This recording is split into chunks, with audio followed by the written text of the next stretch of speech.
All right, well, first of all, I would love to say that I really enjoyed this audio play. Dr. Hall, it is so informative and powerful, and I think much needed in these times.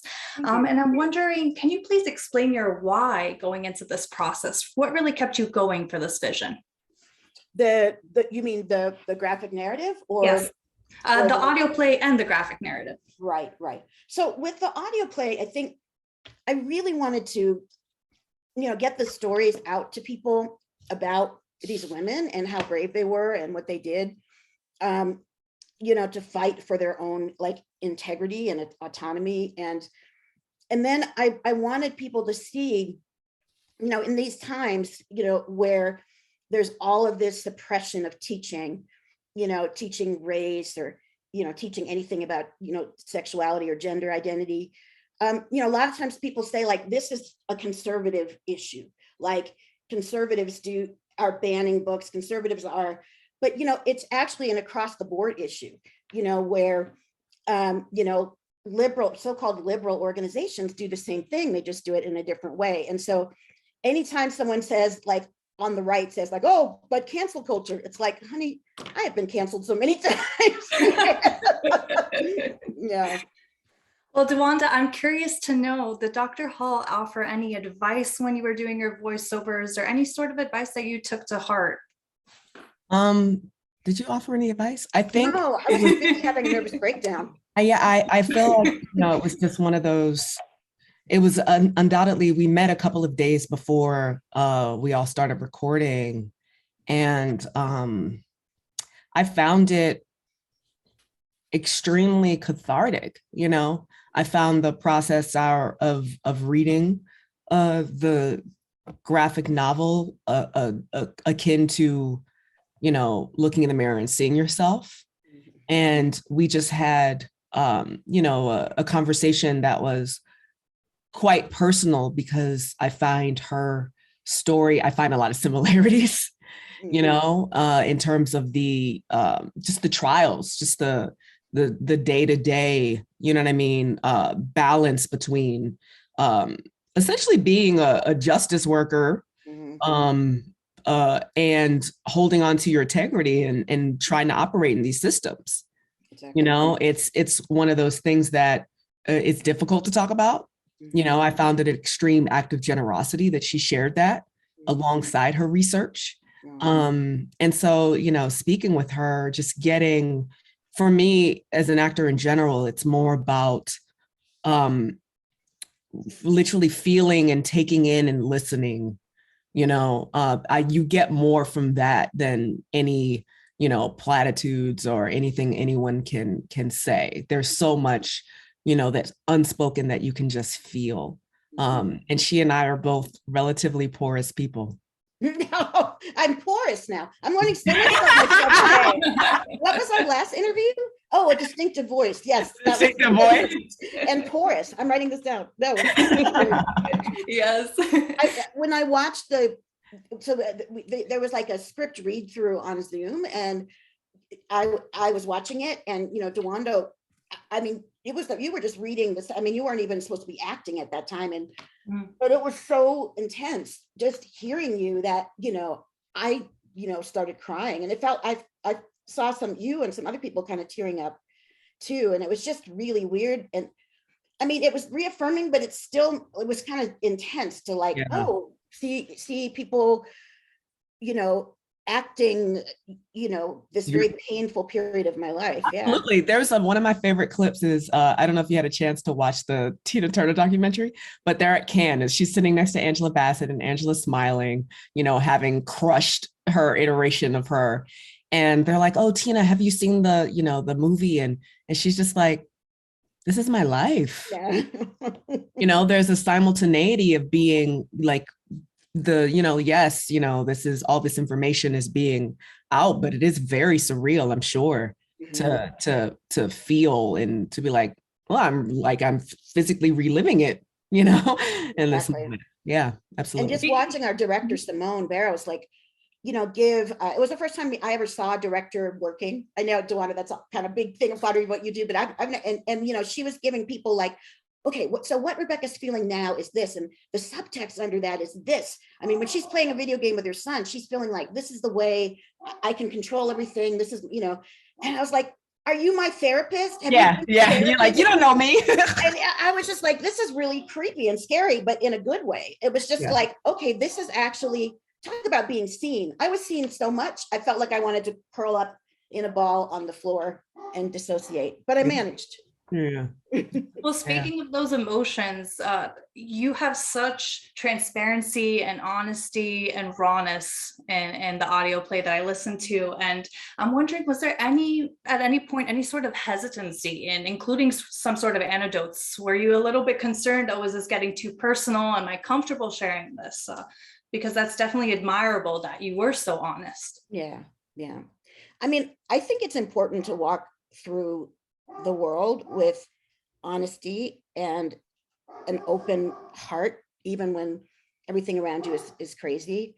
I don't understand. Life is short. We don't have time to lie or deflect. There's so much that needs to be done. And so I think that's just kind of my personality. In terms of sharing this, I think, oh my God, Maya, sorry about that. Maya, come here, girl. Come here. Hi, Maya. We want to meet you. Maya, come here, girl. So cute. It's like show and tell. Oh, yeah. Do you see Comrade Knuckles in the back? Yes. Yeah. I don't have a pet, but I'll pet my pillow. Okay. Just chill out. No. Okay, sorry about that. This is no worries. What was I saying? Oh, yeah. Just talk about I didn't really think about, oh, this is really private stuff that's coming out until it was in production. And now thinking like, oh, how am I going to talk about this? I'm literally just figuring all this out now, you know? So we'll see how it goes. It's a process. And DeWanda, I would love to know, when you're choosing your sort of roles, what really intrigued you about this specific one that you knew you wanted to be a part of it? This was one of those instances where, you know, you read it and you're like, oh, I'm not the only one. You know, I felt that just so strongly and profoundly. You know, I think a lot of the lens of enslavement in America and American slavery always, you know, it's just a very specific one note linear narrative. And I'd always thought to myself, well, you know, I'm also very resourceful. Like, I am a very resourceful human being. Where did that come from? Like, I can enter a system, and I've entered many, you know, whether it's like NYU going through college or figuring out Hollywood. And I realized the skills that I have they're genetic. You know, sometimes like my cohorts will be like, how do you think like this? You know, and I go, I mean, I'm a Black woman in America. Exactly. You know, I have to be able to, one, assess danger very quickly and intuitively. And also just see where, you know, the kind of like opportunities, the safe spaces are. And so much of what I read in this was not only our resilience as you know, as people, but also just how brilliant we are and brilliant we can be and resourceful. And, you know, that is just one component of what I just, you know, Dr. Rebecca as an educator and me as an actor, I'm like, yeah, but this too, y'all. Well, Dr. Hall, I'm curious to know what your response is to so many schools across America trying to erase American history. And this is definitely a part of American history, and it's important to note that. So what's your response to that? And how do you think that we could overcome that? Yeah, so this is really, this is really a problem, everybody. I think one of the things that's really hard, I don't know if you read any James Baldwin, but I feel like he really articulates this really well, is that, you know, America is very attached to this narrative of American innocence, right? Like, okay, we might have messed up a little bit, but like our main thing is we're like constantly progressing, always going into this, you know, and anything that sort of interrupts that, I mean, can be met with a really incredibly violent response, because people are really invested in this sort of lie, you know, that everything's okay. And all this stuff happened. I was watching Z-Way, an episode of Uncritical Race Theory. She was like, I was laughing so hard. I was like, where she has these teachers who are opposed, or parents who are opposed to their kid, wanting books banned. And then she was like, so true or false? Like slavery was so long ago, and everyone was like, true. And I'm like, it's like my grandmother was born enslaved, So I think it's, outward manifestation of white supremacy and a fear that, that they're losing their white country. And so, that's why it's happening. Mm-hmm. So Wanda, I would love to know, what is your response in regards to that same question? And also, what kind of healing did you find through this process? Could you repeat the question? Sure. In regards to American history being erased from schools. I kind of have a dual mind about it, because growing up, one, we're just living in, I don't even know what hellscape. So Fascism. my initial response is we're just living in a hellscape. If you're in any way a member of a marginalized, community, whether that's, LGBTQ plus, woman, person of color, is just all the above. Right. Terrifying. They're coming They're coming for us. It's terrifying every day. So that's one, we're living in a hellscape. Two, growing up, I think it's both beautiful and a disservice that, the crux of my education when it comes to Black history, particularly, has always been outside of education. Like I played it back and I really took this for granted, but I've always only gone to, predominantly white schools. When I was in elementary school, I was the only Black kid in my class. Yeah. And, in Howard County, we had the Black Student Union, which was a county-wide in Maryland, a county-wide program where we would literally go to school. And then after school, we'd be like, cool. So Benjamin Banneker, like that's just what it was. And then through middle school, I was in NAACP, middle school and high school, NAACP. There were all these essentially supplemental community-based organizations that were, and through college, I started, now it's the Movement Theater Company, but I started, a place where we could just work on Black plays at NYU, because all of our training programs, were mostly white. It was like me and Gina Rodriguez at Atlantic in my year. So it's one of those things where I'm kind of used to having to self-learn.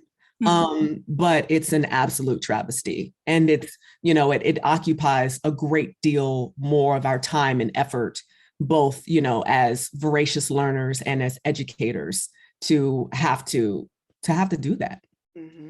Definitely. Well, Dr. Hall, I love the fact that all the points in the audio play and the graphic novel are very intersectional, as DeWanda mentioned. And I just want to know, did you go into that consciously, wanting to make it intersectional in regards to systemic oppression and something that was very important to you? I wouldn't know how to do something that's not intersectional. Not only because, but intersectionality, I really think of it in the, original kind of, critical race theory, critical race feminism, sense. But so it's not just my identity is like extra intersectional. It's that, we all have identities. They're in relationship to each other. And connecting those dots is like, that's kind of like a life mission for me, in addition to it being actually my life. Yeah.